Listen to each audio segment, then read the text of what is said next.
seorang mayor jenderal yang saat ini menjabat sebagai Deputi Bidang Kontra Intelijen dan berada di kepengurusan PB Perbaki menjadi Komisi Rekomendasi dan Perizinan. Beliau adalah Maijen TNI Sony Aprianto, lahir di Jakarta tanggal 9 April tahun 1969. Merintis karir dari tahun 1990 dari pangkat Letnan 2 sampai saat ini menjadi seorang Mayor Jenderal. Dengan santun dan penuh wibawa, Bapak Sony Aprianto dapat menghadapi banyak rintangan dan banyak sekali pelajaran yang bisa disebarkan kepada masyarakat Indonesia, khususnya DKI Jakarta. Adapun program kerja yang ingin diusung oleh Maijen Sony Aprianto adalah sebagai berikut: jangka pendek, jangka menengah, jangka panjang. Dengan bangga dan rendah hati, Maijen TNI Sony Aprianto menjadi calon Ketua Umum Pemprov Perbakin DKI Jakarta masa bakti 2021 sampai 2025.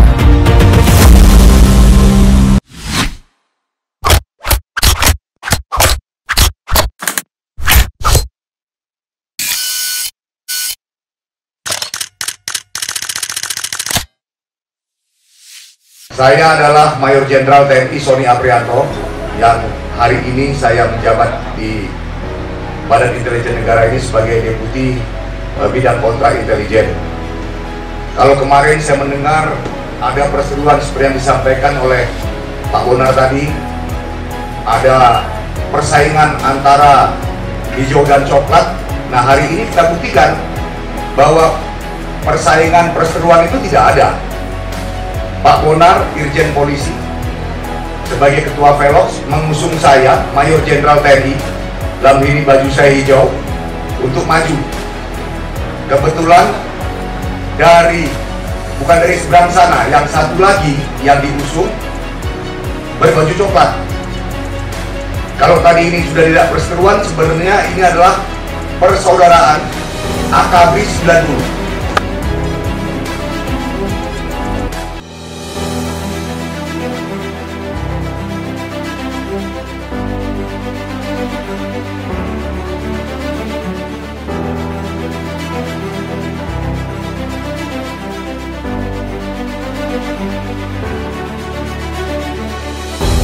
Ya, mungkin ini kan menjadi kekhawatiran teman-teman semua.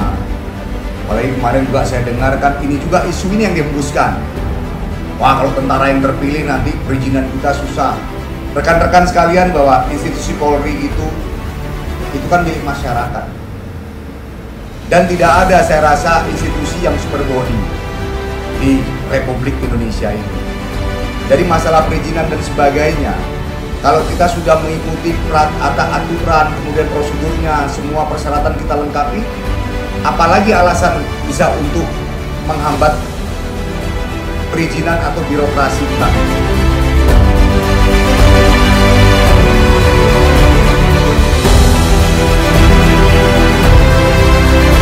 Nantinya, apabila saya terpilih, saya akan melakukan komunikasi yang baik dengan PB Perbakin. Kemudian juga saya akan menjalin hubungan yang baik dengan seluruh Pemprov atau Pemda Perbakin yang ada di seluruh provinsi.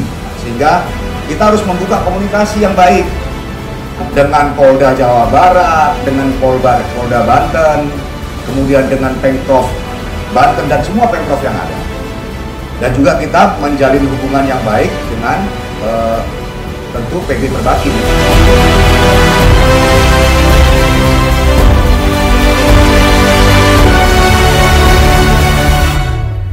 Tidak bisa sembarangan. Inilah nanti kita harus komunikasikan, kita harus koordinasikan.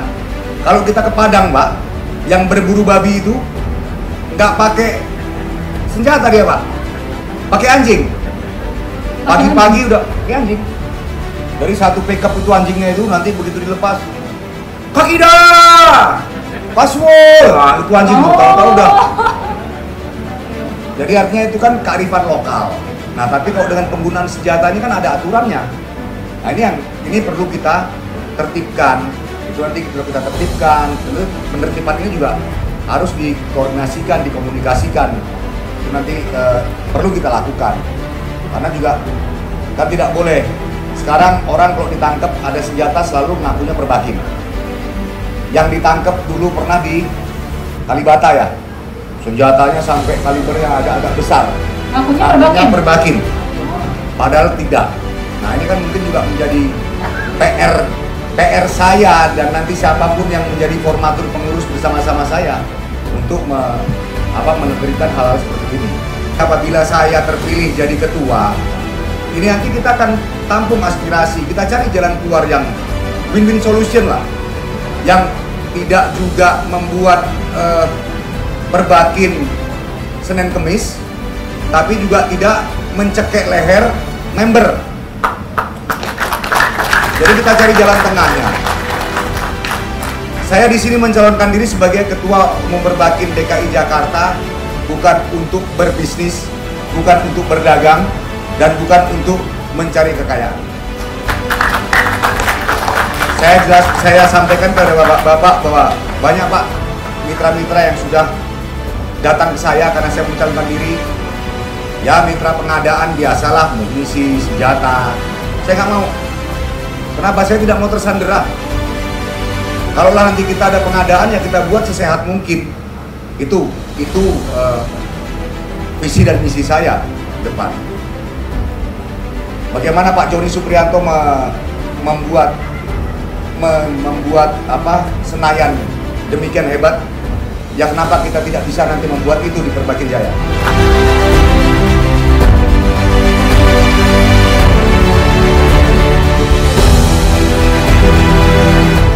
Jadi kalaulah persoalan ini menjadi persoalan yang dihadapi, kalau DKI Jakarta saja ini menjadi persoalan, mungkin saya pikir di pengda-pengda atau pengprov yang lebih jauh lagi, ini juga tidak terakomodir.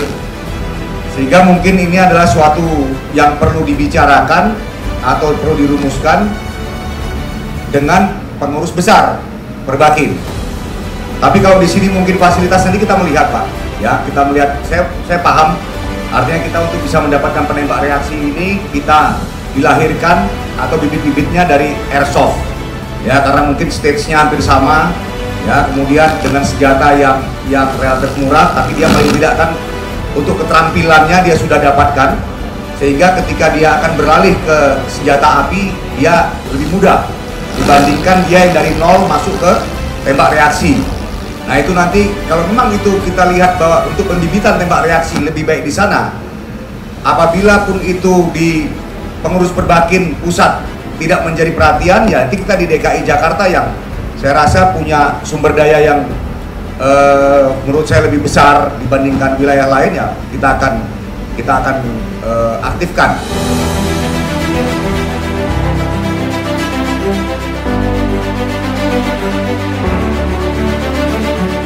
Atau yang kita kenal IKSA, ini kan sudah jauh ranahnya dengan Perbakin. IKSA ini keluarnya itu semua kewenangan Polri, dalam hal ini Baintelkam, ya, dan seharusnya yang mendapatkan senjata IKSA ini sudah lulus semuanya, lulus psikologi, lulus kesehatan, berkelakuan baik, kemudian dia juga lulus tes penembak. Lah kalau dia menyalahgunakan, ini juga sebenarnya tidak bisa menyalahkan, nggak ada. Irisannya pun nggak ada sama Perbakin. Irisannya tidak ada sama sekali. Itu irisannya dengan Polri. Nah sejauh mana ketat atau tidaknya prosedur itulah yang kita, ya itu bisa ditanyakan kepada pihak yang berwenang untuk mengeluarkan izin itu. Tapi kalau kita mengatakan kita mengajak mungkin rekan-rekan yang memiliki IKSA untuk artinya untuk meningkatkan keterampilannya, ya mungkin bisa kita ajak, nggak ada masalah. Kita Perbakin, kita punya klub-klub begini banyak di Pengda, di Pengprov Perbakin DKI ini lebih dari 50 klub. Mungkin kalau kita punya rekan-rekan yang kita tahu dia punya IKSA, kita lihat skillnya kurang, ya kita ajak dia. Ya kita ajak dia ke klub-klub kita, dia jadi member, kemudian berlatih dengan Perbakin yang sudah lebih profesional. Tapi kalau tadi antara IKSA pelanggaran yang menggunakan IKSA dengan tadi Perbakin itu nggak ada hubungannya. Ya karena memang nggak ada irisannya, karena Perbakin tidak ngurusin IKSA. Karena IKSA itu adalah kewenangan dari Mabes Polri yang mengeluarkan suratnya. Surat senjatanya anggota Perbakin itu ya buku olahraga. Dan buku hijau itu buku untuk senjata olahraga. Ketentuannya juga jelas. Ketika kita selesai latihan, kita selesai berburu, itu digudangkan. Beda dengan IKSA yang bisa dibawa kemana-mana. Itu mungkin jawabannya Mas ya. Jadi kalau memang untuk dia meningkatkan skill ya nggak masalah, ya kita ajak aja dia. Kalau kita mungkin kenal secara person, kita bisa kita ajak. Itu mungkin jawaban dari saya. Terima kasih. Dan sekalian yang mungkin masih belum utuh dan lengkap, ya karena memang saya belum menyelami Perbakin DKI. Saya belum nyemplung ke sana. Bagaimana saya tahu dalamnya lautan? Saya tahu itu katanya dalam, itu dari orang yang ngasih tahu. Yang ngasih tahu belum tentu benar. Supaya saya tahu dalamnya lautan Perbakin DKI itu, pilih saya menjadi ketua umum, sehingga saya tahu bagaimana dalamnya Perbakin DKI. Terima kasih. Wabillahi taufiq wa hidayah. Wassalamualaikum warahmatullahi wabarakatuh.